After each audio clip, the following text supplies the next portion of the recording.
Allah untuk mematikan. Fir'aun yang gagah perkasa membangun piramid, matinya di mana? Matinya cuma tersedak di Laut Merah.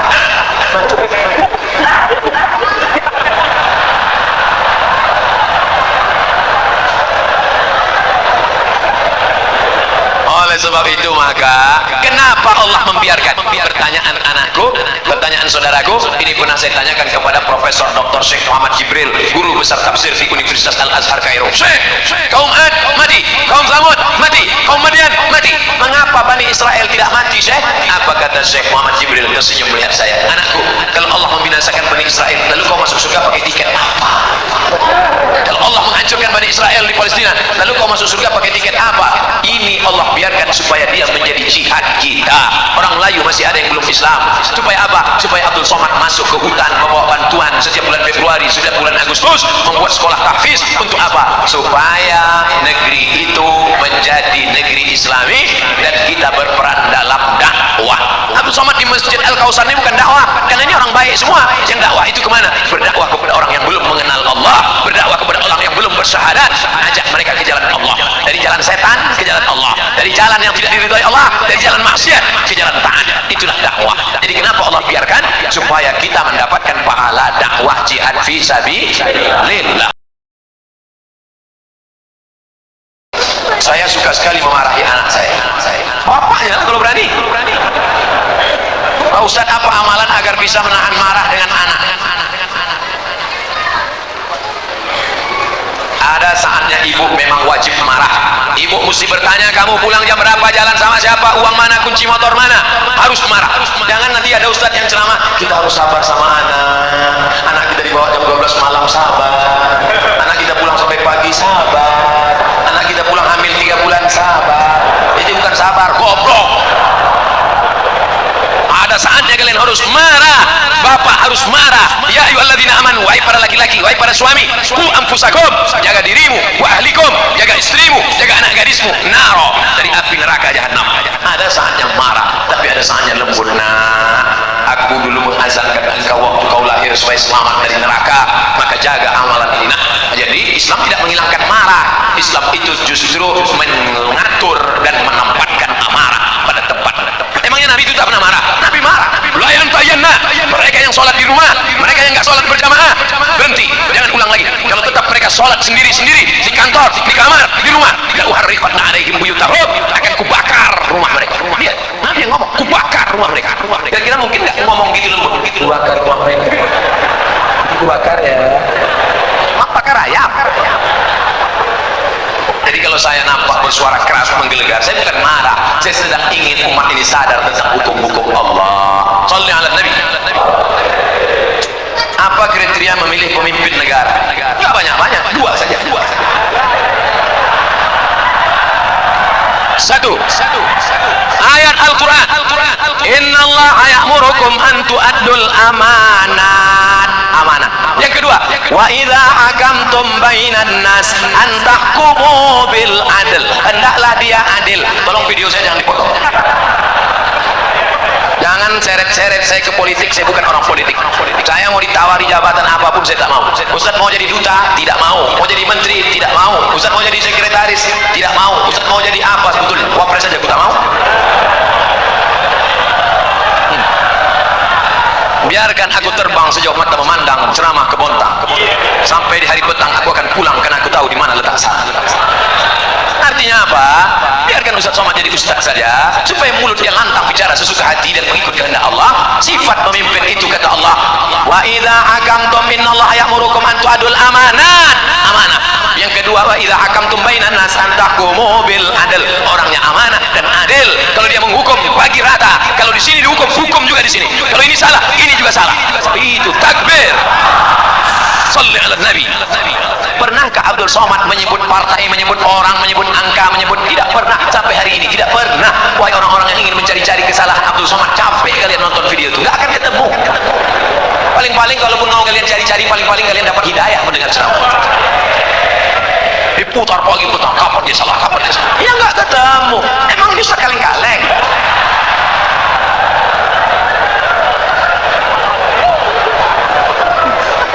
Pak Ustaz, tolong jelaskan bagaimana cara hijrah yang sesungguhnya. Hijrah itu mudah aja, ambil bawa pakai pindah. Itu hijrah tempat. Hijrah yang sesungguhnya itu apa? Wal muhajir man hajara mana Allahu an. Orang yang hijrah adalah orang yang meninggalkan semua yang dilarang Allah Subhanahu wa taala. Alhamdulillah Ustaz, kami sudah hijrah. Apa namanya? Biker hijrah. Itu kemarin masih bonceng cewek. Ini pacar saya. Boleh gak ada? Anak muda, para bikers, anak muda, kalau kalian betul-betul hijrah, ambil HP, buka cari namanya, buang mantan. Jangan lagi masih berteman-berteman, malam-malam masih bangun ya, tahajud ya. Apa yang kau bangunkan dia? Mak dia kan ada di dapur. Macam mana yatim piatu aja. Oleh sebab itu hijrah ini total. Hijrah yang tidak Ahlus Sunnah wal Jamaah, la ilaha. Yang sebelum ini belum hijrah, akidahnya rusak, kemana-mana percaya batu cincin. Maka setelah itu dia buang Islam, dia sudah akidah Ahlus Sunnah. Yang selama ini masih percaya lagi, keris kecil dimasukkan ke dompet, rupanya salah, patah, tercucul. Yang masih percaya lagi dengan macam-macam mantra-mantra, wangsit-wangsit, suaminya nggak patuh, dikumpulkan rambut, tai telinga, tai hidung, tai segala tai, dikumpul, dibakar, masuk kopi. Akhirnya suaminya minum, suami pun patuh macam lembu hidup. Mas, adik mau pergi arisan, tolong pel lantai, masa anak-anak urus mandikan, enggak apa-apa. Kalau sampai kau buat lakimu seperti itu, neraka jahanam tempat bobo. Karena kau sudah pakai dukun, pakai santet. Ustaz Somad nuduh perempuan aja. Oke, kita balik. Laki-laki pula yang menyantet perempuan. Saya Ustaz baru tahu bahwa saya ini sebenarnya suka sama dia karena dipelet suami saya. Tahunya kapan? Setelah anak 5 lahir. Gara-gara siapa? Kalian juga yang salah. 5 tahun yang lalu ketika dia datang mau meminang baik-baik, Adinda nikah sama abang ya. Apa? Jelek miskin. Wih. Akhirnya air ludahmu diambil, dibawanya ke dukun, dijampi-jampi, kau pun siang malam terbayang-bayang, makan tak kenyang, tidur tak lena. Siang malam jadi kenangan, mau makan mie ayam, nampak wajahnya terbayang.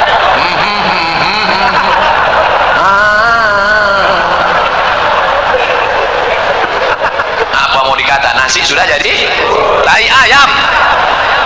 Jangan lagi hijrah masalah akidah, hijrah ekonomi, beralihlah ke Bangkal Timtara Syariah. Kenapa Ustaz sebut itu? Kalian orang Kaltim, maka gunakan aset daerah yang syariah, maka beralihlah ke bank syariah supaya selamat daripada riba. Ideologi, politik, sosial, ekonomi, betul-betul hijrah. Selama ini nggak sholat. Alhamdulillah suami saya sejak dengar ceramah Ustaz Somad sudah hijrah. Sholatnya rajin sekarang. Sholat apa? Sholat Jumat. Sholat kok cuma hari Jumat? Sholat zuhur, sholat asar, sholat maghrib, sholat isya, sholat tahajud, sholat duha, sholat qabliyah, sholat ba'diyah, sholat witir. Minta ampun kepada Allah atas segala silap dan salah kita. Mudah-mudahan Allah menerima hijrah kita. Ya ayyuhalladzina amanu, hai orang beriman, tubu ilallah, taubatlah kepada Allah, taubatan nasuha, taubat nasuha. Apa saja bukti Islam adalah agama yang benar? Kenapa Allah membiarkan orang-orang membuat agama-agama yang lain? Kenapa enggak orang itu Allah hilangin aja? Hal apa yang dapat kita lakukan meningkatkan keimanan kita pada Allah Subhanahu wa taala? Kira-kira sulitkah bagi Allah meratakan orang yang tidak beragama dengan agama Allah? Innama amruhu iza arada syai'an ayaqula lahu kun. Ada yang mati ditelan bumi, Qarun. Ada yang mati ditelan Laut Merah, Fir'aun. Ada yang mati karena nyamuk, Namrus yang gagah perkasa, raja yang membakar Nabi Ibrahim, itu matinya cuma karena nyamuk, lupa pakai autan.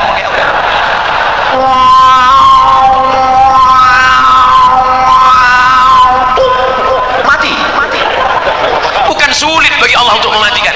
Fir'aun yang gagah perkasa membangun piramid, matinya di mana? Matinya cuma tersedak di Laut Merah.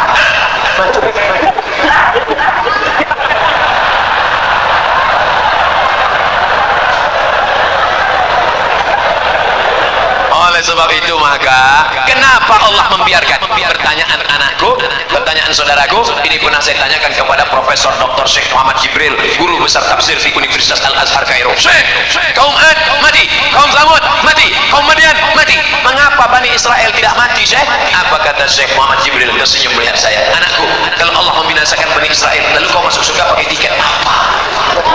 Kalau Allah menghancurkan Bani Israel di Palestina, lalu kau masuk surga pakai tiket apa? Ini Allah biarkan supaya dia menjadi jihad kita. Orang orang Melayu masih ada yang belum Islam. Supaya apa? Supaya Abdul Somad masuk ke hutan membawa bantuan setiap bulan Februari, setiap bulan Agustus, membuat sekolah tahfiz. Untuk apa? Supaya negeri itu menjadi negeri Islami dan kita berperan dalam dakwah. Abdul Somad di Masjid Al-Kausar ini bukan dakwah, karena ini orang baik semua. Yang dakwah itu kemana? Berdakwah kepada orang yang belum mengenal Allah, berdakwah kepada orang yang belum bersyahadat, ajak mereka ke jalan Allah, dari jalan setan ke jalan Allah, dari jalan yang tidak diridhoi Allah, dari jalan maksiat ke jalan taat. Itulah dakwah. Jadi kenapa Allah biarkan? Supaya kita mendapatkan pahala dakwah jihad fi sabilillah.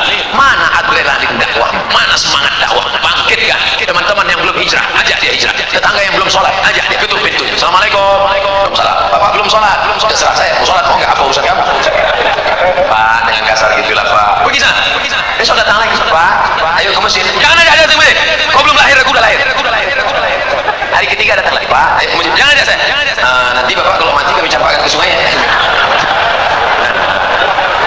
Bapak ke masjid apa enggak? Iyalah. Nah, 3 hari aja kena. Saya waktu kecil belum pernah diakikahkan. Akikah itu hari ke-7. Gak ada duit hari ke-7, hari ke-14. Hari ke-14 gak mampu, hari 21. 21 gak mampu, gak usah tengok kalender. Setahun, 2 tahun, 5 tahun, 6 tahun, 7 tahun, 8 tahun. Sekarang umur Bapak berapa? 40 tahun. Belum akikah? Belum. Pulang dari sini beli kambing, masak, saya datang makan. Tapi akikah saja, jangan cukur rambut. Jangan ganti nama baru. Jangan minta ayun pakai marhaban. Marhaba ayanun. Disangka yang di ayun cucunya, bapaknya. Akikah saja silakan. Boleh akikah setelah dewasa? Boleh. Baca buku 37 masalah populer ditulis oleh Abdul Somad LCM. Apakah lebih utama mengakikahkan diri saya sendiri atau berkurban? Al-kurban lebih utama, karena akikahmu tanggung jawab bapakmu, bukan tanggung jawab dirimu. Dan hukum akikah itu sunat muakkad, tidak wajib. Duitmu berapa? 2,5 juta, kurban saja. Duitmu berapa? 5 juta. 2,5 juta untuk kurban, 2,5 juta untuk akikah. Jangan hitung-hitung sama Allah. Nanti Allah hitung-hitung juga sama ente. Jangan diskon-diskon sama Allah. Nanti di diskon Allah napas ente setengah. Apa judul lagunya? Setengah napasku pergi. TBC. Asma. Pak Ustadz, maaf, masa lalu saya sangat buruk. Kelihatan dari tulisannya.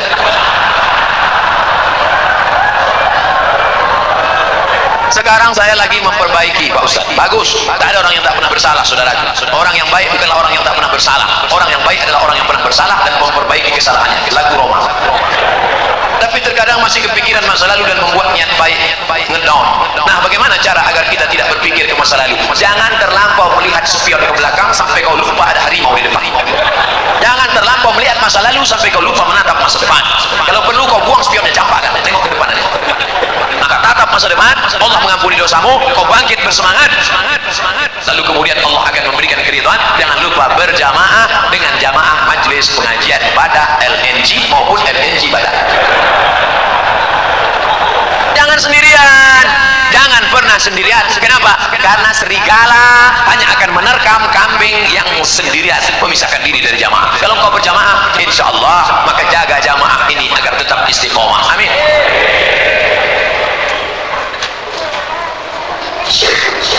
Apa perbedaan bank syariah dengan bank konvensional? Bank syariah akadnya 2. Pertama, mudharabah bagi hasil. Yang kedua, murabahah permodalan syariah. Oleh sebab itu keuntungannya itu berdasarkan keuntungan bersama. Contoh, kalau dia tidak pakai bank pribadi. Pak, pinjam uang Bapak 100 juta, mau apa? Saya mau ternak puyuh. Nanti kalau untung kita bagi untung 150 juta, pulangkan modalnya 100, yang 50 dibagi 2, pulang 125, maka keuntungan 25 untuk bagi 2. 25 untuk yang modal, 25 untuk yang mengusahakan. Maka setelah engkau pinjami saudaramu 100 juta, doamu lebih khusyuk daripada sebelumnya. Begitu kau lihat mendung, takut puyuhnya mati, ya Allah, jangan sampai puyuh-puyuh itu mati. Karena kalau sampai puyuh itu mati, duitku hilang 100 juta. Itulah bedanya dengan konvensional. Ketika engkau tukang kredit konvensional, ini duit 100 juta, pakai, untung atau buntung, yang penting uang pulang, bunga 10%. Maka dalam ekonomi syariah ada akhlak, ada doa, ada harapan. Ketika engkau pergi ke Jakarta, satu pesawat, Bapak mau kemana? Mau ke Jakarta. Dari mana? Dari Pontianak. sama dengan saya. Sama. Bapak keahliannya apa? Saya ahli ternak burung. Boleh datang ke tempat saya untuk apa? Untuk pelatihan burung-burung puyuh. Maka diadakan pelatihan. Kenapa? Ada kepedulian. Karena engkau takut burungnya mati. Tiba-tiba pas dia teliti, tidak ada satu puyuh pun betul. Kenapa? Rupanya sarang puyuh dekat airport. Puyuh stres mendengar pesawat tiap hari. Datang bapak pelatihan, ini puyuhnya tidak bertelur karena stres. Setiap dia mau berhubungan nafsunya hilang karena mendengar suara pesawat. Akhirnya dialihkan. Artinya apa? Hidupmu terus terpacu adrenalin untuk bekerja sama, tiap hari mendoakan, dan setiap ketemu kau bersalaman bertanya, assalamualaikum adik-adik, sehat ya? Sehat ya? Sehat kan? Sehat. Kau tanya sehatnya tiap hari. Kenapa? Karena kalau sampai dia sakit mati duitmu nggak balik.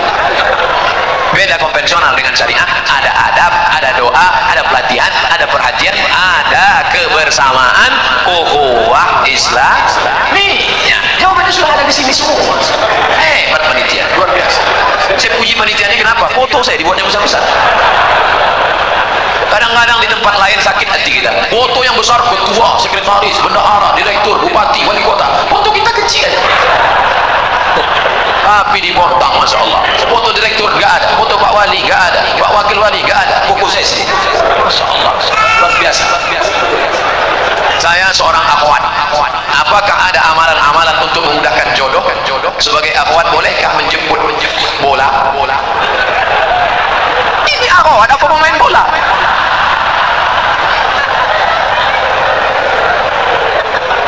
Maksud dia, boleh nggak menawarkan diri pada orang soleh?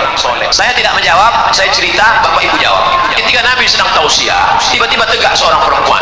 Apa kata perempuan itu? Inni wahabtu laka nafsi, I give myself for you. Sekarang saya tanya, bolehkah menawarkan diri untuk orang soleh? Lihat cerdasnya jemaah. Kita cukup sebutkan dalil, dia sudah. Maka kata ulama, boleh menawarkan diri pada orang yang soleh dengan syarat dia tidak mengumbar itu kepada orang lain sehingga menyebabkan malu. Dalil kedua, istri Nabi Khadijah, dia pakai ekonomi syariah. Khadijah punya barang yang membawakan barang dagangan itu seorang pemuda ganteng bernama Muhammad sallallahu alaihi wasallam. Setiap barang dibawa laku keras. Akhirnya Khadijah nanya, ini yang selalu laku keras mana orangnya? Itu dia.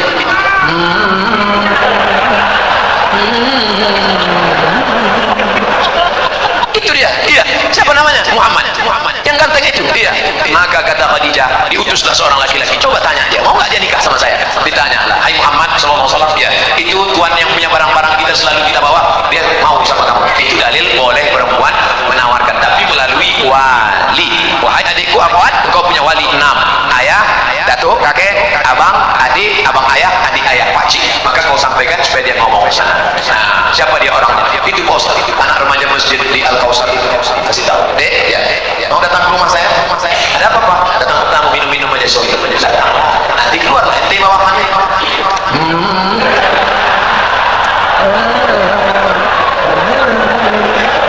Lalu kau pun minum lah, tengoklah dia. Setelah itu barulah tanya, dek, ya, tadi waktu di rumah tadi ada minum teh kan? Iya. Gimana nampak yang bawa teh tadi? Saya nggak lihat pak. Kenapa tak kau tengok? Besok pagi bisa kau datang? Bisa pak. Besok datang, tengok jelas-jelas ya. Aku undang kau cucunya mau nengok keponakanku itu. Bodoh kali kau.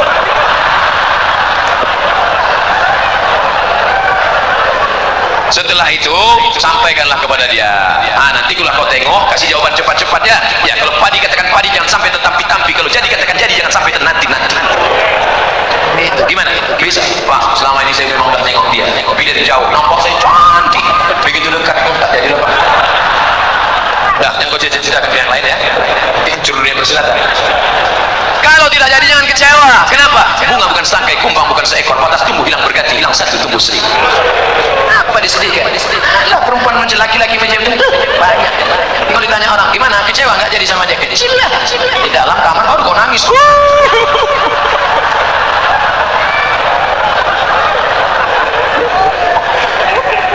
Ini sudah ditetapkan Allah. Ini takdir sudah tertulis di Lauhul Mahfuz bahwa teh kotak ini punya Abdul Somad, bahwa minuman ini punya Abdul Somad. Ini takdir.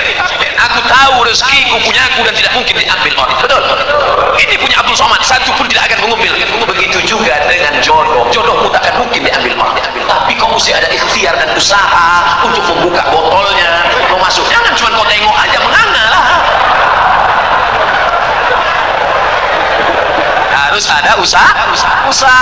Jangan nanti ditanya gimana deh, saya serahkan sama Allah. Kalau memang jodoh nggak akan kemana, nggak akan lari gunung dikejar. Di mana gunung nggak lari dikejar? Oleh sebab itu ada ikhtiar. Itulah Ahlus Sunnah wal Jamaah. Harus ada usaha. Mudah-mudahan yang gadis-gadis yang lajang-lajang dipertemukan Allah dengan yang baik. Yang bilang amin itu yang belum nikah. Anak udah 3, amin.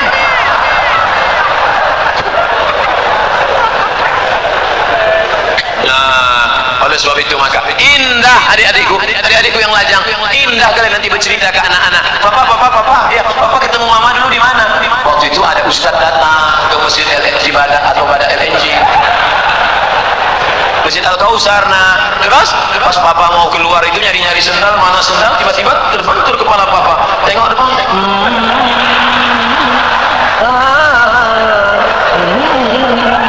Nah, itulah mamamu. Indah. Sekarang banyak laki-laki tak bisa bercerita indah dengan anaknya. Papa, ya, gimana jumpa mama dulu? Salah sambung. Papa, ya, gimana jumpa mama dulu? Tangkap hansip kami. Waktu itu kami sedang main-main di taman LNG Badak. Habis itu datang security, tangkap, bawa ke Papua, nikah langsung. Terus kok jadi kami? Ya lama-lama mah kok cantik juga tengok.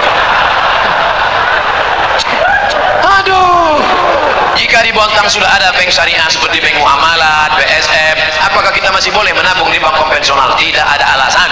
Besok pulang dari kantor atau pas jam ambil cuti sebentar 1 jam, izin ambil tarik, beralihlah ke bank Kaltim-Tara Syariah. Takbir. Ustaz dikasih berapa sama Bang Kaltim-Tara? Tidak pernah jumpa, tidak pernah ada setegur sapa, tapi saya membawa spirit syariah kemana-mana pun saya selalu sampaikan itu. Robahlah bank konvensional menjadi bank syariah. Hai Bupati, hai Wali Kota, hai Gubernur, amalmu kalau mau tidak putus setelah kematian. Robah bank Kaltim-Tara menjadi bank syariah. Takbir. Mengalir pahalanya Pak. Memangnya kau jadi Bupati, Wali Kota, Gubernur berapa lama? Paling lama 2 periode, itu pun kalau ada yang nyoblos. Paling lama 10 tahun, itu pun kalau tak ditangkap KPK. Habis itu pensiun, stroke, stres, mati. Apa yang kekal abadi? Tuh amalmu. Buatkan perda zakat, keluarkan orang dari konvensional, maka setelah kau mati macam tetesan embun di tengah gurun pasir yang panas. Dulu waktu kau punya jabatan disambut orang pakai baliho, disambut pakai umbul-umbul, dibukakan pintu. Sekarang menengok pun orang tak mau. Akhirnya kau depresi, stres, batuk, mati. Sekarang banyak golongan yang mengaku dirinya yang sesuai dengan Rasulullah Sallallahu Alaihi Wasallam. Bahkan masjidnya pun khusus untuk kelompoknya saja. Padahal di sampingnya ada masjid yang sudah lama dibangun masyarakat. Apakah benar Rasulullah mengajarkan cara beragama seperti ini? Tidak.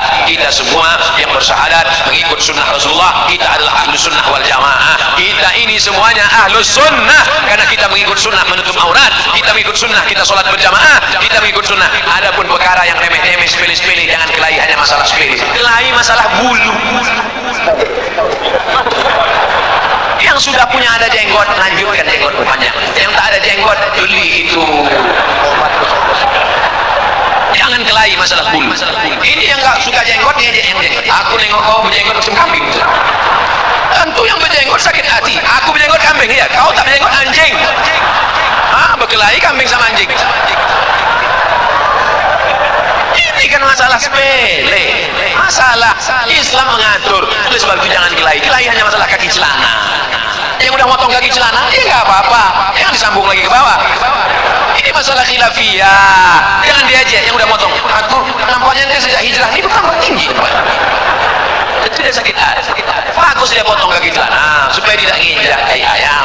Tapi yang kaki mana udah tutup begini, ya bilang nanti jumpa sama orang dulu, kita jumpa sama orang salaman. Sekarang ini neraka. Anjar Rasulullah khuyala. Kalau mata kakinya tertutup, kalau sombong. Kalau nggak sombong nggak apa-apa kata Imam Nawawi. Kalau nggak sombong nggak apa-apa kata Imam As-Suyuti. Kalau nggak sombong nggak apa-apa kata Syekh Atiyah Sakhar. Kalau nggak sombong nggak apa-apa kata Imam Sunani dalam Subulus Salam. Kalau nggak sombong nggak apa-apa kata Imam Syaukani dalam Nailul Awtar. Kalau nggak sombong nggak apa-apa kata Syekh Yusuf Qardawi dalam kitab Mafahim, kitab Kaifa Nata'amal Ma'as Sunnah. Oleh sebab itu ini masalah khilafiyah. Masalah usolli, masalah nggak usolli fardhu asli. Yang satu nggak pakai usolli. Akhirnya kelar antara nggak usoli kelahi. Yang ketawa siapa? Yang nggak ke masjid. Kenapa mereka di masjid Al-Kausar kelahi? Gara-gara usoli. Usoli nggak ke masjid.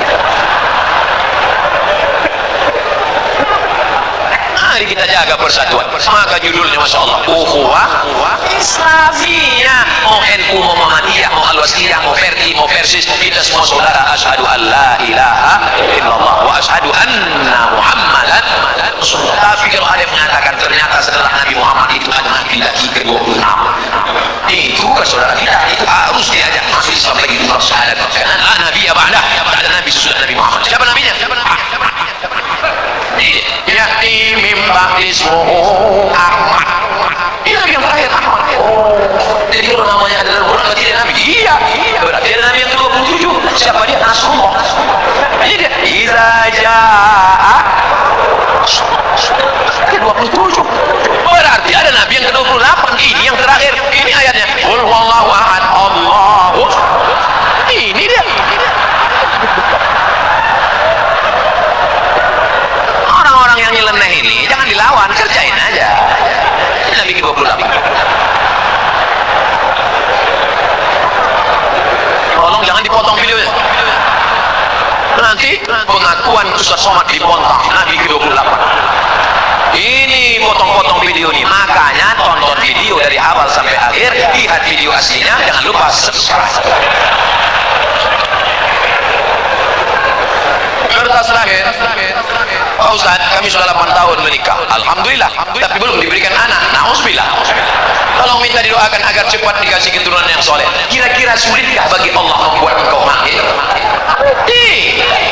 Ustaz Somad, saya menikah sudah 8 tahun tidak punya anak, tapi terakhir sekarang punya anak. Kenapa? Rupanya diganggu jin, masuk jin ke dalam perut rahim, sehingga sperma dengan sel ovum tidak pernah bertemu, dihalangi oleh jin. Kisah nyata teman saya, akhirnya setelah diruqyah di Jalan Sumatera, Riau, Pekanbaru bersama Ustaz Saifullah, walau di Kalimantan cari ustaz-ustaz yang bisa ruqyah, akhirnya jinnya pergi kabur, akhirnya hamil, sekarang punya anak. Malah sekarang batuknya hamil. Betul, hamil. Oleh sebab itu maka sudah divonis tidak mungkin hamil Ibrahim, itu istrimu tidak mungkin hamil Ibrahim. Kenapa? Karena dia mandul. Siapa nama perempuan itu? Sarah. Sarah sudah divonis, semua perempuan berkata Sarah tidak mungkin punya anak. Akhirnya Ibrahim buka cabang, menikah dengan Hajar. Rabbana hablana minas salihin, Rabbi habli minas salihin. Umur Ibrahim 86 tahun, lahirlah anak bernama Ismail. 13 tahun setelah itu umur Ismail 13, umur Ibrahim 99 tahun, istri yang divonis mandul, mengandung. Akhirnya lahirlah anak laki-laki bernama Ishak. Terus itu jangan cepat-cepat buka cabang. Ternyata toko lama laku juga. Makanya Bu, nanti kalau bapak ngomong, Mas, nampaknya bapak harus buka cabang. Ingat, ternyata setelah 13 tahun Sarah juga mengandung Pak. Jadi gimana? Ya tunggu 13 tahun lagi. Oleh sebab itu maka apa sebenarnya yang diinginkan Allah? Kadang sakit hati saya Pak Ustaz, saya sudah nikah 8 tahun gak ada anak. Kawan saya nikah Januari, April punya anak. Di mana keadilan Allah Pak Ustaz? Sebenarnya Allah hanya ingin melihat engkau munajat di tengah malam. Usolli sunnatat tahajud 8 rakaat, usolli sunnatat witir 3 rakaat, usolli sunnatal hajat. Hajat ingin punya anak, baca surat Yasin, selesai baca surat Yasin, Allahumma inni as'aluka bi surat Yasin, Allahumma inni atawassalu ilaika bi jahi Yasin. Ya Allah, berkat surat Yasin ini mudahkanlah aku punya anak. Karena kata Imam Ibnu Hajar, kata Imam Ibnu Katsir dalam tafsir Qur'anil Azim, la tuqra'u fi amrin asirin illa yassarahullah. Kalau dibacakan pada perkara yang susah, susah punya anak, susah sakit, susah paham, maka dimudahkan Allah. Maka baca Yasin tiap malam. Bapak Ibu salat tahajud usaha, katanya minum jus jus kacang hijau, katanya makan kurma. Saya tengok jamaah umroh beli kurma mudas, beli kurma mudas. Saya nggak paham ini apa betul apa tidak. Lalu saya tanya sama yang jual itu, apa betul? Katanya aku tanya. Ternyata orang ini sugesti aja, ikut-ikutan. Teman saya lama tak punya anak, ambil cuti 1 bulan ke Kairo, makan minum ngaji, makan minum, punya anak. Rupanya selama ini sperma terganggu oleh WhatsApp. Handphone masuk kantong, signalnya terganggu, artinya spermatul lemah, gak kuat dia berenang. Makanya makan banyak, makan. Oleh sebab itu maka ada ikhtiar, ada usaha, ada doa dan tawakal. Mudah-mudahan yang belum punya anak diberikan Allah anak yang saleh dan saleh. Ala hadhihi niyyah wa kulli niyatin salihah. Al-Fatihah. A'udzu billahi minasy syaithanir rajim. Bismillahirrahmanirrahim. Alhamdulillahi rabbil alamin. Arrahmanir rahim. Maliki yaumiddin. Iyyaka na'budu wa iyyaka nasta'in. Ihdinas siratal mustaqim. Siratal ladzina an'amta 'alaihim ghairil maghdubi 'alaihim waladdallin. Amin. Allahumma inna natawassalu ilaika bisirril Fatihah. Kami mohon dengan kemuliaan surat Fatihah, dengan kemuliaan Nabi Muhammad sallallahu alaihi wasallam, antu farij kurubana, lepaskan kami dari segala masalah hidup dunia dan di akhirat. Antu yasir umurana, mudahkan segala urusan kami, urusan yang membawa kami kepada ridhamu ya Allah.